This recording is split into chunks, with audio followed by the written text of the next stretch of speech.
Hola a todos, en el vídeo de hoy vengo a explicaros cómo jugar a este juegazo que me parece una pasada, que a nosotros nos ha entretenido mucho, lo hemos jugado a 2, lo hemos jugado a 4 y la verdad es que está muy guay, os lo recomiendo mucho y es independiente del idioma salvo por los eventos y las acciones especiales de los personajes, pero que os voy a explicar para que podáis jugar sin ningún problema. Así que nada, os dejo con el vídeo y a ver qué os parece. Para empezar a jugar, lo que tenemos que hacer es disponer el tablero de juego. Para ello cogeremos tantas losetas de los tres tipos que hay, lagos, montañas y bosques, como los jugadores que van a participar más una. Es decir, a 2 jugadores cogeremos 3 losetas de cada una, a 3 jugadores 4 losetas y a 4 jugadores las 5 losetas de cada una. El volcán se dejará a un lado, en la reserva. Cogeremos las losetas y las barajaremos. Una vez barajadas, las vamos a colocar conformando una estructura determinada conforme al número de jugadores, igual que cuando hemos cogido las losetas. En una partida a 2 jugadores, esta es la disposición de las losetas: 3, 3, 3. En una partida a 3 jugadores, la disposición de las losetas es esta: 3, 4, 3 y 2. Y por último, si jugamos a 4 jugadores, la disposición del tablero es esta: 2, 3, 3, 4 y 3. Vale, lo dejamos en una partida para 2 para que sea más fácil y el despliegue me ocupe menos, ¿vale? Entonces, cada jugador lo que va a recibir son sus 20 meeples de personaje, su contador de puntos de victoria, que partirán del 0, sus cartas de objetivo, que ahora os explicaré, y a 2 jugadores es la única preparación diferente. A 2 jugadores, la carta de cerámica se retira del juego. Además, cada jugador va a recibir su tablero individual. Tiene 2 caras: la cara de personaje, que explicaré más adelante ya que es como un nivel superior, y la cara básica. La diferencia entre ambas es: la cara básica solo tiene de diferencia el coste de los pueblos, que tienen un coste en recursos diferente en cada tablero, y en la cara especial, aparte de que dicho coste sigue siendo diferente, tiene las habilidades de personaje que, como he dicho, explicaré más adelante. Vale, pues cogemos al azar 2 tableros individuales y los ponemos en cada lado. Además, vamos a crear una reserva general con los pueblos y los 3 tipos de recursos que hay en este juego, que es la comida, que se obtiene de los lagos, las rocas, que se obtienen de las montañas, y las maderas, que se obtienen de los bosques. En el tablero de acciones vamos a dejar 2 dados a un lado y colocamos en cada una de las 4 acciones disponibles estos 3 dados, colocados de la manera que veis: el sol, la luna y en blanco. La misma disposición en las 4 ubicaciones. Además, tendremos a un lado los 2 tipos de eventos marcados con el pueblo, que son los 2 iniciales, que son el pueblo abandonado y el jefe. Estos van a ir a un lado. Una vez determinado el jugador inicial, esto se hace cogiendo un pueblo cada uno de los jugadores aleatoriamente y mirando el número que tienen. El número más bajo va a ser el jugador inicial. Y esa loseta se coloca encima de los eventos iniciales, para recordarnos que estos entran en juego una vez se construya por primera vez el pueblo. El resto de cartas de evento, que son más que cartas, losetas, se van a colocar justo encima de este símbolo que pone mazo de eventos, ¿vale? Pero como no lo vais a ver ubicado aquí correctamente, lo voy a poner a un lado.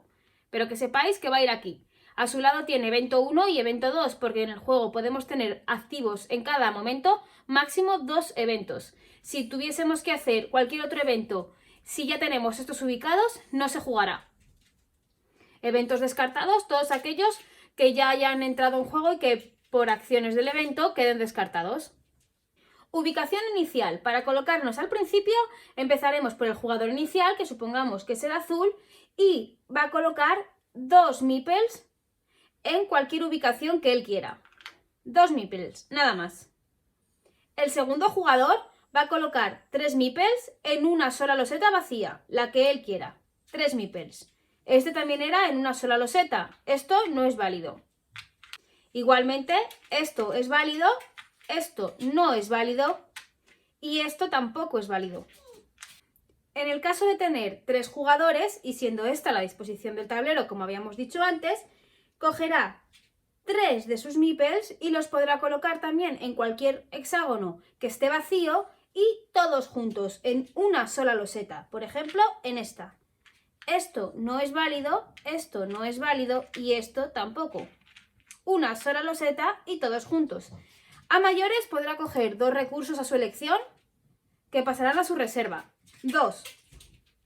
Y por último, en una disposición de 4 jugadores, el cuarto jugador va a coger 3 meeples igualmente y los va a colocar en losetas vacías, pero tiene la opción de que sean 2 losetas adyacentes.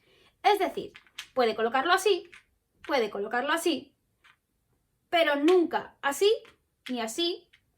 Tienen que estar adyacentes y es válido si quiere ponerlo junto. Pero bueno, tiene la opción de ocupar 2 losetas distintas. A mayores también puede coger 2 recursos. Resumiendo, jugador inicial, solo 2 meeples, una loseta que esté vacía. Segundo jugador, 3 meeples, una loseta que esté vacía. Tercer jugador, 3 meeples, una loseta que esté vacía y 2 recursos. Cuarto jugador, 3 meeples, 2 losetas que estén vacías y 2 recursos. Y ahora sí, ya estamos listos para empezar a jugar, empezando por el jugador inicial. El orden de juego es súper sencillo. Primer paso, puntuar los pueblos. Como todavía no hay ninguno construido, este paso os lo explico después. Segundo paso, tirar los dados. Y tercer paso, hacer las acciones. El segundo paso, lo que implica a la hora de tirar los dados, es que nos salgan dobles. Si nos salen dados dobles, es decir, 2 lunas, 2 caras en blanco o 2 soles, entrará en juego un evento. Siempre que nos salgan dobles. Los eventos os los explico después. Y tercer paso sería hacer las acciones conforme a la tirada del dado. Las acciones que tenemos disponibles son estas 4.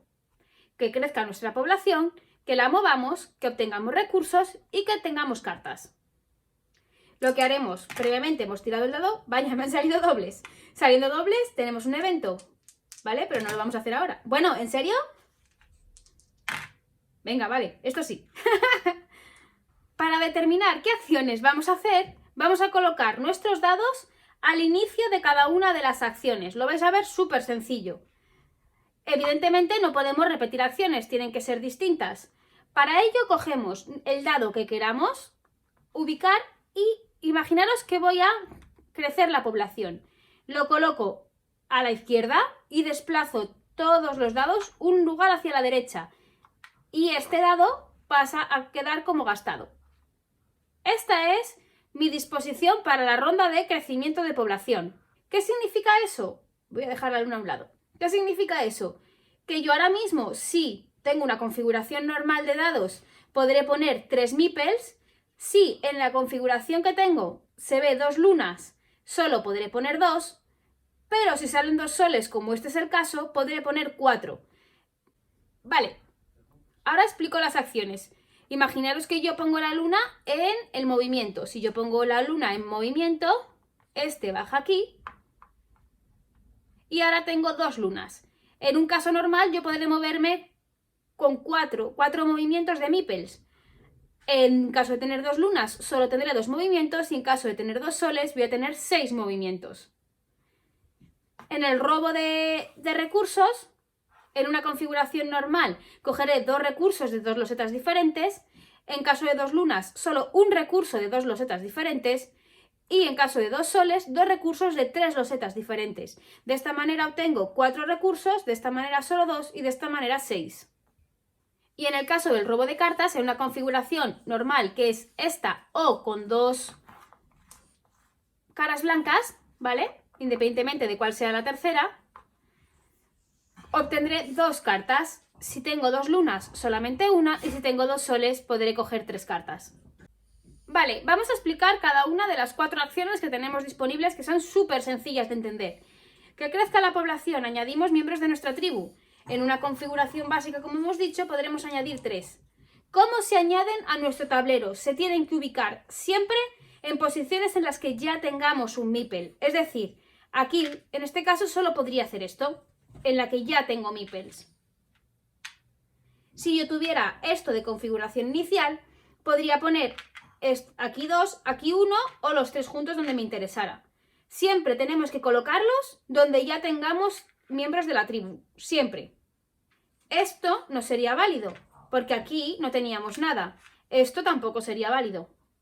Como he dicho antes, si tuviésemos 2 lunas solo podría colocar 2, y si tuviese 2 soles en la jugada podría colocar 4 directamente. Segunda acción posible, movernos.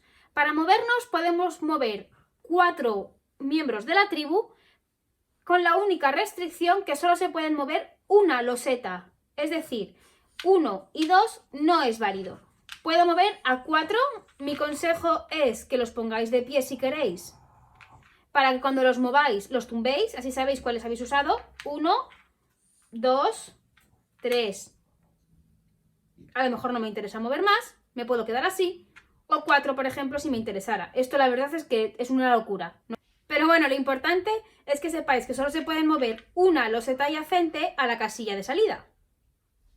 Sí que es importante decir que sí que nos podemos mover, de hecho debemos movernos en algunos momentos, a losetas que tengan miembros de otras tribus. Para ello, imaginaros que me ha tocado esta configuración y puedo mover 4. 1, 2, 3 y 4. Se pueden colocar tantos meeples como queramos, porque en la fase de conflicto, una vez acabadas nuestras acciones, resolveremos estas losetas, que ahora os diré cómo se hace. Pero una configuración así, por ejemplo, sería posible. Igualmente, también es posible tener una configuración como esta. La tercera acción posible va a ser la de obtener recursos. En una configuración básica obtendremos 2 recursos de 2 losetas diferentes. En esta configuración, por ejemplo, podremos obtener 2 piedras y 2 bosques, maderas, perdón, o directamente 4 piedras, independientemente del número de meeples que haya en cada una de las losetas. Puedo tener esta configuración de miembros de tribu y aún así obtener 2 y 2. No importa el número de miembros de tribu que tengáis en las losetas. Mientras tengáis 1, obtenéis 2 recursos. Aunque tengáis 4, obtenéis 2 recursos. Es por loseta. En caso de haber obtenido 2 lunas en esta configuración, solo podré obtener de 2 losetas diferentes un recurso de cada una, es decir, una madera y una piedra o 2 piedras. En el caso de 2 soles, obtendré las 2 maderas y las 4 piedras. Y por último, la acción de robar cartas. La acción de robar cartas tiene como contenido básico coger 2 cartas. En la acción de robar cartas yo podré robar tantas cartas como la configuración que tenga de dados. En una configuración básica robaré 2 cartas. Las cartas nunca van a estar en mi mano, siempre van a estar en las cartas que están en progreso. Se van a poner... Uy, he robado 3. Se van a poner boca arriba y una vez las completemos pasarán a la derecha. ¿Vale? Las que están en proceso de completarse y las que ya están completadas. ¿Cuál es el objetivo de completarlas? Los puntos de victoria. Vamos a tener 2 tipos de cartas. Por un lado, las cartas azules, que son cartas de desarrollo, y por el otro lado, las cartas marrones, que son cartas de logro. ¿Cuál es la diferencia entre ambas? La diferencia básica es que las marrones son cartas que se obtienen por lograr un objetivo determinado. Únicamente, no tienen coste, no es una acción que vamos a tener, solo es si consigues esta configuración, consigues estos puntos de victoria, nada más. Si tú tienes, por ejemplo en este caso, los 20 miembros de tu tribu colocados en el tablero, obtienes 4 puntos de victoria. En el momento en el que yo cumpla este objetivo, pasará a mi derecha, obtendré los 4 puntos de victoria. Es independiente a que yo posteriormente deje de cumplir esta condición. En este caso, aunque yo tuviera mis 20 meeples en el tablero, si posteriormente por una acción de batalla, por ejemplo, perdiera 2 de ellos y deje de cumplirla, no pierdo la carta ni pierdo los puntos de victoria que he conseguido. Se obtienen porque en un momento determinado se ha logrado el objetivo y ya está. Voy a explicar brevemente cuáles son los objetivos. Ocupar 8 hexágonos diferentes con miembros de mi tribu. Ser mayoría en 3 cartas de lago. Ahora diré lo que es eso. Ser mayoría en 3 hexágonos de montaña. Ser mayoría en 3 hexágonos de bosque. Controlar un hexágono de cada tipo. Y obtener 6 o más recursos en un solo turno. Es decir, con los 2 soles. Determina sin eventos, ¿vale? Porque hay eventos que te permiten coger también recursos. Y ser mayoría en 5 losetas conectadas. Vale, ocupar un terreno es estar ubicado en ese terreno, ¿vale? Aunque haya de otras tribus, da igual, ocuparlo es tener al menos un miembro de nuestra tribu en dicha loseta. Nos sirve para, por ejemplo, obtener recursos. Segundo concepto, ser mayoría. Ser mayoría, como la palabra determina, es tener más miembros de tu tribu que de otras tribus. Por ejemplo, en este caso, el azul es mayoría. ¿Para qué sirve esto? Para conseguir las cartas de objetivo en la que pone que seamos mayoría. Y por último, tener el control. Tener el control es ser el único jugador, el único que tiene miembros de su tribu en esa loseta. Eso sirve para tener el control. El otro tipo de cartas que decíamos eran las cartas de desarrollo. Las cartas de desarrollo tienen un coste, pero te permite tener una acción determinada. Por ejemplo, el carro nos cuesta 2 de comida y 1 de madera, y nos va a dar un punto de victoria una vez lo completemos, pero nos va a permitir mover 2 miembros adicionales de nuestra tribu. Este tiene este coste, 2 maderas y 1 de comida, pero nos va a permitir recolectar una en un hexágono adicional, ¿vale? El arco lo que nos permite es, cuando entremos en conflicto, que ahora veremos lo que es, únicamente cuando estemos atacando, vamos a poder quitar un meeple del oponente antes de resolver el conflicto. La cesta lo que nos permite es recolectar un recurso adicional por hexágono. El caballo lo que te permite es mover, o sea, que un miembro de la tribu pueda mover 2 hexágonos, lo que os había dicho que antes no estaba permitido. Si tenemos el caballo lo vamos a poder hacer. Y el misticismo lo que nos permite es robar una carta adicional. Es importante decir que una vez paguemos el coste, obtendremos inmediatamente el punto de victoria que nos otorga, ¿vale? Todas tienen un punto de victoria y pasará a nuestra derecha a objetivos completados, porque ya entrará en juego esta acción. Decir un segundito que las de objetivos normales puntúan 2, 3 y 4. Señalar a mayores que una vez hagamos la acción de robo, vamos a suponer que usamos el dado para hacer la acción de robo, así yo puedo robar una carta de objetivo. De manera previa a ese robo vamos a poder cambiar tantas cartas de objetivos sin cumplir como pueblos tengamos en nuestros territorios. En este caso yo tengo 2 pueblos, por lo tanto podré quitarme 2 cartas de objetivos sin cumplir que no me interesen o que yo considere que no los voy a hacer pronto por cartas nuevas. Imaginaros que esta no me interesa porque creo que no la voy a cumplir en breve. Puedo quitarme hasta 2, una por cada pueblo. La quitaría y la sustituiría por otra. Y ahora haría la acción del lado, que sería robar una más. Recordemos que teníamos como primer paso puntuar los pueblos, segundo paso tirar los dados, tercer paso las acciones de los dados, que son 2 acciones. ¿Cuál es el cuarto paso? El cuarto paso es resolver los conflictos. Un conflicto se da cuando hay más de 5 miembros de tribu en una misma loseta, independientemente de su color. Es decir, voy a poner varios ejemplos. Aquí hay 6 ahora mismo.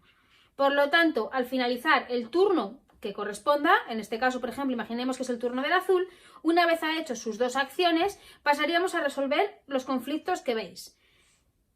Primer conflicto, todas del mismo color. Se quitarían las necesarias hasta llegar al límite de 5. Y en el caso de que fueran varios colores de tribu, diferentes miembros de tribu, y que sean más de 5, en este caso volvemos a tener 6, se quitaría un meeple de cada color que haya hasta resolver el conflicto. Es decir, quitaríamos en este caso uno azul, uno amarillo, uno verde. Sigue habiendo conflicto, porque aunque no haya 5, aún no ha quedado uno solo vivo. Quitaríamos el verde, quitaríamos el azul. Esta sería la configuración final de esta loseta después de resolver el conflicto.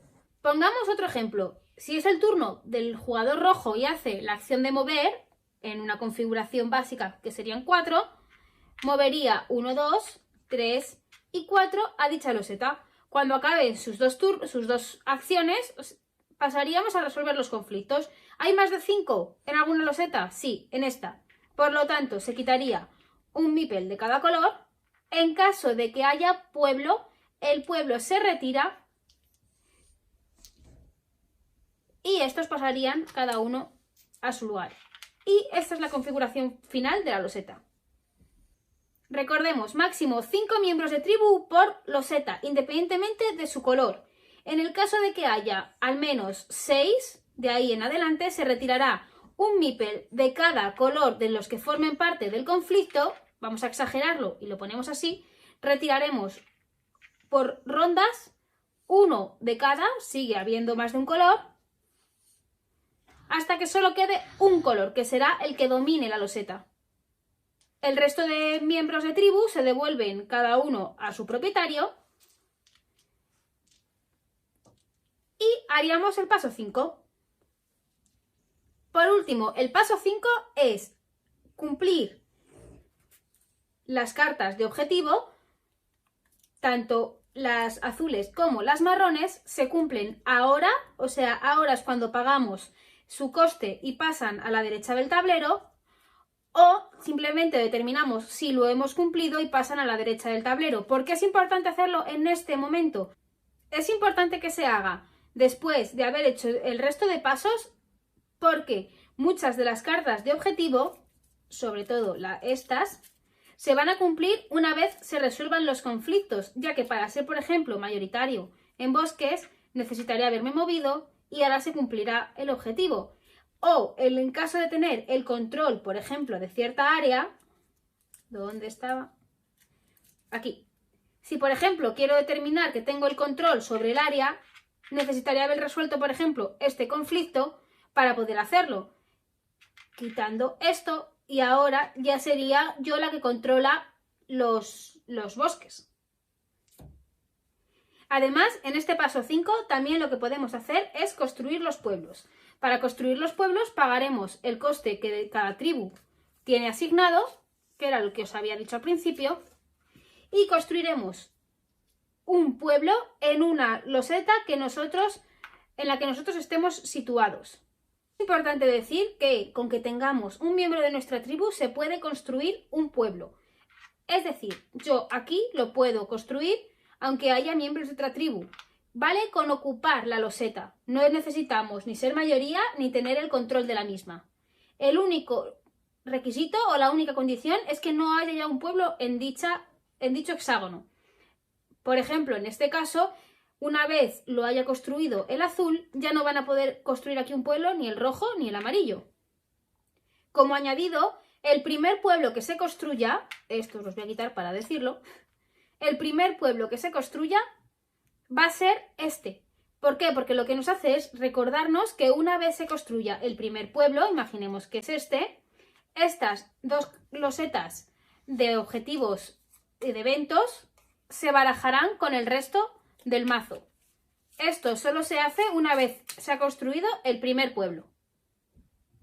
Ahora que ya sabemos cómo se construyen los pueblos, entendemos el paso 1, que es puntuar los pueblos. Si acaba de construir el azul, cuando acabe la ronda de todos los jugadores y devuelva su turno a él, su primer paso va a ser puntuar los pueblos. Un punto de victoria por cada pueblo que aún conserve. Como ahora mismo tiene 1, será de 1. En el momento en el que otros jugadores entren en esa loseta, y imaginemos 4, que esta estaba aquí, imaginemos que el rojo en una de sus acciones entra dentro y en la fase de conflicto le quita el meeple y su casa, ¿vale? Resolviendo un conflicto con normalidad, perdería la loseta, por lo tanto la tendría que volver a construir si quiere puntuarla de nuevo en otro turno. Y ya estaría. Una vez un jugador llegue a los 15 puntos de victoria, se acaba la partida. No se hacen más rondas, el resto de jugadores no tienen turnos extra ni nada parecido. Por eso, cuando hemos empezado la partida, la configuración de meeples de inicio y de recursos obtenidos era diferente para que estuviese equilibrado a final de partida. Por último, me quedaría por explicar los eventos. Recordemos que una vez hacemos el segundo paso, que era el de lanzar los dados, siempre que salieran dobles, ahora ya no me van a salir, se entra en juego un evento. Como había comentado, el mazo de eventos va aquí y tenemos 2 eventos disponibles. En el momento en el que haya 2, aunque nos toque otros doble, no se sacarán más, ¿vale? Como comentario extra, decir que si en un momento de la partida, por las acciones que llevemos a cabo, imaginaros que yo puedo mover 6 y elimino completamente del tablero un color, cuando empiece el turno de ese jugador, cogerá 2 meeples y los colocará en cualquier loseta que esté vacía, preferiblemente si estuviesen todas ocupadas en una loseta cualquiera, pero siempre y cuando haya una vacía tiene que ubicarla ahí, que él quiera de su elección. Y ahí empezará su turno. Como añadido voy a explicaros cuáles son las acciones de los diferentes eventos, porque como están en inglés, si tenéis el juego y lo queréis jugar, como es la única condición de idioma, os los explico rápidamente. En primer lugar, las dos que estaban de origen con el pueblo. ¿Os acordáis? Que son las que se ponían aquí. Y una vez se construyera el primer pueblo, se barajaban con el resto de mazo de eventos. Por un lado, el jefe. Los jugadores van a hacer apuestas para ser el jefe. Lo que tenemos que hacer es, en turno rotativo, vamos a hacer una apuesta de recursos. Puedes apostar, subir la apuesta del anterior o pasar. Cuando acaba la ronda de apuestas, el jugador que más ha apostado es el que gana. Si ha apostado al menos 5 recursos, gana 2 puntos de victoria. En caso contrario, solo gana 1. Ese jugador sí que pierde los recursos que ha apostado, pero el resto de apuestas no se gastan. Es importante decir que si nadie apuesta, la loseta de jefe se vuelve a barajar en el mazo, porque volverá a salir más adelante. El pueblo abandonado. El pueblo abandonado lo que hace es que los jugadores puedan construir un pueblo de una manera mucho más barata. Se requieren 2 requisitos: que lo construya en un hexágono que él controle, ¿vale? Sabíais que la construcción de un pueblo normal vale con estar ubicados en la loseta, no hace falta dominarlo, ni ser mayoritario, ni controlarlo, pero para construirlo a través de este beneficio, sí, tenemos que tenerlo controlado, es decir, ser los únicos que están en ese hexágono. Y pagar un recurso de cada. En vez de pagar todo lo que nos requiere, valdría con que pudiéramos pagar uno de cada. Después de que salga en el mazo, este evento se descarta. El evento de descubrimiento. Lo que tenemos que hacer es colocar en esta loseta 2 recursos de cada tipo. Y una vez cumplamos la condición que viene debajo, cogeremos un recurso. ¿Cuál es la condición? Coge uno de esta carta por cada movimiento en un hexágono en el que solo haya oponentes. Y se descarta el evento cuando ya quede vacía, es decir, tras 6 movimientos. Por ejemplo, esto es un movimiento a un hexágono en el que solo está un contrincante. Esto también. Puedo coger el recurso que a mí me interese, no el recurso de la loseta a la que me muevo, el que yo prefiera. El siguiente evento es la sequía.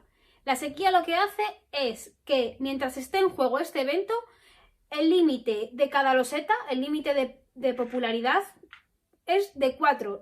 Recordemos que en condiciones normales el límite está en 5, mientras esté en juego la sequía será de 4. En el momento en el que vuelvan a salir otros dobles, este evento se descarta. El siguiente evento es el de los invasores. Con los invasores vamos a colocar 3 tokens de invasores en hexágonos en los que haya menos popularidad. Es decir, los vacíos cuentan. En caso de empate, el jugador activo será el que decida en dónde se ubicarán. Pondremos los 3 invasores y lo que hacen estos invasores es bloquear estas losetas de tal manera en la que no se podrán obtener recursos de ellas ni construir pueblos. Para acabar con estos invasores debemos seguir las reglas de conflicto que se utilizan con normalidad y si los vencemos conseguiremos 2 puntos de victoria. Cualquier doble que vuelva a salir en los dados añade invasores hasta un máximo de 5. En el evento del invierno suave lo que tenemos que hacer es poner aquí tantos tokens de comida como jugadores haya. Imaginaros una partida de 4, pues se pondrán 4 comidas. Mientras esté este evento activo y un jugador haga la acción de crecimiento, o sea, de poner meeples en el tablero, se retirará uno de los tokens de comida y tendrá 2 miembros de la tribu adicionales para colocar, llegando a poder colocar 6 si consigue poner 2 soles y esto está activo. Una vez se haga esa acción 4 veces, se descartará el evento. En estos tres eventos que son iguales, comida abundante, madera abundante y piedra abundante, lo que vamos a hacer es colocar 6 tokens de piedra, de madera y de comida, y siempre que hagamos la acción de recolectar, si recolectamos en un lago obtendremos 2 extra de comida, si recolectamos en un bosque 2 extra de madera y si recolectamos en una montaña 2 extra de piedra por cada loseta o hexágono en la que lo hagamos. Es decir, esta loseta en funcionamiento, este evento, soy el rojo y estoy así ubicada y lo cojo de 2 hexágonos, podré llevarme 2 de aquí y 4 de esta loseta. En el momento en el que esté vacío, se desecha el evento. En el evento de conocimiento compartido, si compartimos un hexágono con un oponente, podemos al final de nuestro turno pagar un recurso en nuestra fase final para robar una carta de objetivo. Y además la podemos completar en este turno. En el momento en el que haya 3 recursos aquí, porque haya 3 personas que lo hayan completado, este evento desaparecerá. El siguiente evento es el mamut. El mamut se coloca también en un hexágono en el que haya menos popularidad. En caso de empate, el jugador activo resuelve el conflicto. Gastaremos un dado en una de estas dos acciones, que ahora os digo cuáles son. Con el mamut tenemos 2 acciones disponibles. La acción de cazar o la acción de domarle. Si lo que hacemos es cazar, poniendo, como digo, un dado en esa acción, vamos a recibir 3 de comida y un punto de victoria y quitamos al mamut del tablero. Si hacemos la acción de domar, pagaremos 3 comidas, ganamos 3 puntos de victoria y controlaremos al mamut. ¿Qué significa controlar al mamut? Que siempre que hagamos la acción de mover de manera gratuita podemos mover una loseta al mamut. Es importante decir que si por acciones posteriores de resolución de conflicto o de movimiento el mamut acabara en una loseta en la que no hay miembros de la tribu del domador, el mamut se retirará y además ese jugador perderá 3 puntos de victoria. La función del mamut es ocupar una loseta como si fuese 4 miembros de tribu. El siguiente evento es el tigre de dientes de sable. Lo que hace es, lo tenemos que ubicar siempre en una loseta de montaña, ¿vale? Las rojas. Siempre se ubica ahí. Cuando lo colocamos, retiramos un miembro de cada tribu, de cada jugador que haya en la loseta. En este caso, por ejemplo, estos 2. Además, podemos utilizar la acción de caza colocando el dado que nosotros queramos aquí y retirando un miembro de la tribu porque le estaríamos cazando y ganamos un punto de victoria. Siempre que salga un doble de dados, el jugador activo mueve al tigre a otra montaña. El siguiente evento es el volcán. La primera vez que salga, añadiremos el volcán al tablero de juego. Siempre lo tendremos que colocar adyacente a una de nuestras losetas en las que haya uno de nuestra tribu, siempre y cuando esto sea posible. Es decir, si en este caso fuese, por ejemplo, el azul, lo podríamos poner aquí o aquí, el verde aquí o aquí, el amarillo aquí o aquí, o aquí. Y el rojo lo puede ubicar donde quiera en el tablero. Imaginemos que lo vamos a poner aquí. Los dobles que hayan provocado la aparición de este volcán generarán una acción diferente dependiendo de cuál haya sido. Si son 2 soles, todos los miembros de la tribu están a salvo y ganamos una piedra. Si han sido 2 blancas o 2 vacías, los miembros de cerca de la tribu pierden un miembro y ganamos una piedra. Y si son 2 lunas, pierden 2 miembros pero ganan una piedra. Una vez hecha esa acción, se vuelve a barajar con el resto de mazo de eventos y volverá a salir posteriormente. Cada vez que salga y tengamos que llevar a cabo la erupción del volcán, seguiremos de nuevo la misma regla del tipo de dobles que haya sido para llevar a cabo esa función. Es decir, la primera vez que salga, lo colocaré cerca de donde haya miembros de mi tribu y llevaré a cabo la erupción del volcán. Barajaré el evento de nuevo con todo el mazo y cuando vuelva a salir volveré a hacer la erupción del volcán. Y por último tendremos estos tres eventos que se van a comprar, son los únicos que se compran, que son los muros, la piragua y el altar. Para ello se necesitarán 3 piedras, 3 maderas o 3 de comida. En primer lugar, los muros. Cuando te estés defendiendo de un conflicto en el que tengas un pueblo tuyo ubicado, antes de resolver el conflicto podrás quitar un meeple del atacante. antes de resolver la batalla. Imaginemos este caso. Es importante recordar que tiene que tener pueblo. Todos los pueblos de mi color tendrán esa potestad. Antes de resolver un conflicto, bueno, aquí no hay conflicto, ahora sí. Antes de resolver un conflicto, que en este caso quedaría a 0, vamos a poder retirar una del miembro contrario. Por lo tanto, salvaría a mi pueblo. En segundo lugar tenemos la piragua. Pagaremos 3 maderas por ella y el beneficio que nos da es que siempre que viajemos a través de lagos será un movimiento gratuito. Y por último tenemos el altar. Pagaremos 3 de comida para adquirirlo, pero al final de nuestro turno tú podrás pagar recursos y miembros de tu tribu para obtener puntos de victoria. ¿Cuál es el coste de cada punto de victoria?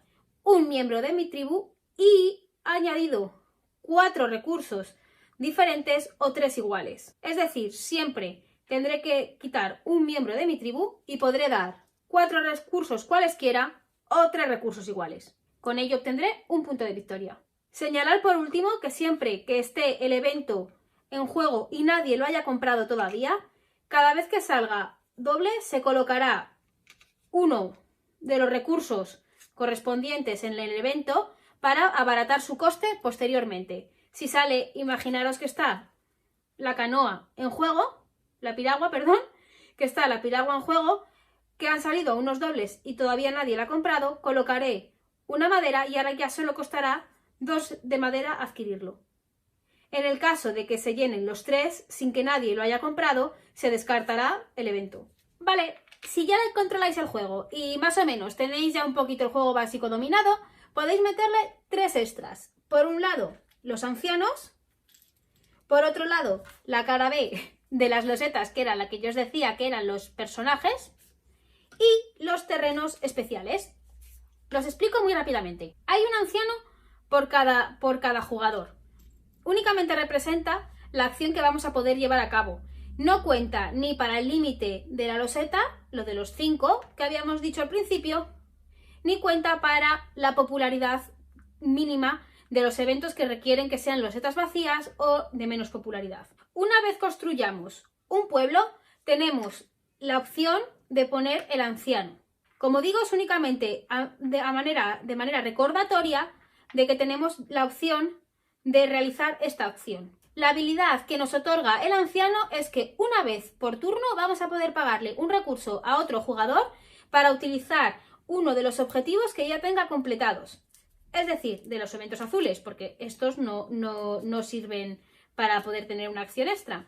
Si a mí me interesa, por ejemplo, tener 2 movimientos extra con los miembros de mi tribu, podré pagarle, si tengo ya a mi anciano, podré pagarle un recurso a este jugador para poder llevar a cabo esta acción que él tiene. Es importante señalar a la hora de llevar a cabo conflictos que esto no sería posible porque ya no sería de mi control esta loseta. Siempre tiene que haber un miembro de mi tribu. Es como si estuviese este colocado aquí con él, ¿vale? Y a la hora de resolver conflictos exactamente igual. Imaginemos que esto está así, 1, 2, 3, 4, y por lo que fuera entran estos 2. Ahora tenemos 1, 2, 3, 4, 5 y 6. Pasaremos a resolver el conflicto. Vamos a ponerlo así para que sea más interesante. Para resolver el conflicto quitaremos uno de cada color. Una vez quitemos el azul, este también va fuera con su pueblo. Y estos 2 irían fuera, quedando dominado por el rojo. Si nuevamente vuelvo a construir un pueblo, podré volver a poner al anciano. Terrenos especiales. Tenemos los 3 básicos, que son el gran lago, el gran bosque y la gran montaña. Los 3 tienen exactamente el mismo beneficio. A la hora de montar el tablero, quitaremos uno de cada de los símbolos, barajaremos con estos en su lugar y aparecerán distribuidos de manera aleatoria en el tablero. Siempre que nos ubiquemos en ellos y hagamos la acción de recolectar, nos darán un recurso extra. En este caso comida, en este caso madera y en este caso piedra. La loseta de tierra salvaje o terreno salvaje lo que hace es que se puede sustituir por cualquiera de ellos y una vez obtengamos recursos de esta loseta podremos escoger el recurso que queramos. Es como si fuese una especie de loseta comodín. Pero no todas van a ser buenas. Tenemos el oasis y tenemos la jungla. Como deduciréis, esta sustituye a un bosque, esta sustituye a un lago. ¿Cuál es la condición que tienen para poder obtener recursos? Que tengas al menos 3 miembros de la tribu en ella. Si no, no fabrican ni madera, en este caso, ni comida, en este. El pozo de brea. El pozo de brea sustituye también a un lago. Y lo que hace es, siempre que haya un miembro de tribu en esta loseta, o sea, solo uno, se pierde. ¿Por qué? Porque se lo come el pantano. Se hunde. Es posible que esté así. Este no perdería ninguno, pero este pierde a su meeple porque solo hay uno en la loseta. Esto ocurrirá sobre todo cuando haya conflictos dentro de este hexágono. Y por último, el glacial. El glacial, la diferencia básica que tiene es que no lo colocamos barajando con el resto de losetas al inicio como habíamos hecho previamente, sino que el jugador inicial, una vez conformada ya esta ubicación de losetas, lo podrá colocar en cualquier terreno de montaña a su elección. Por ejemplo, aquí. Esto todavía no se habrá colocado. Ahí, por ejemplo. Antes de poner los meeples conforme a la distribución original. Lo colocará donde él quiera y contará todos los efectos como montaña. Pero ¿cuáles son las diferencias que tiene? El límite de población en el glacial es de 3. Asimismo, no puede tener pueblos. O sea, esto no es válido. Y por último, a la hora de obtener recursos de esta loseta, solo obtendrá un recurso en vez de 2. Lo divertido del glacial es que cada vez que tiremos los dados y salgan 2 soles, se irá ubicando una piedra encima del mismo. Da igual quien tire los dados, siempre que salgan 2 soles, se irán colocando piedras. En el momento en el que lleguemos a 5, el glacial desaparece, las piedras quedan aquí para el jugador que se ubique en esta loseta. Y ahora ya sí nos quedaría únicamente saber cuáles son las habilidades que tiene cada uno de los diferentes perfiles o personajes de las losetas. Por ejemplo, la tribu Dava tiene 2 acciones. Puede ser una constructora astuta y a la hora de construir los pueblos pagar un recurso menos de su elección, o puede ser comerciante, que lo que puede hacer es, una vez por turno, cambiar 2 recursos a su elección por uno de otro tipo. Por ejemplo, 2 comidas por una piedra.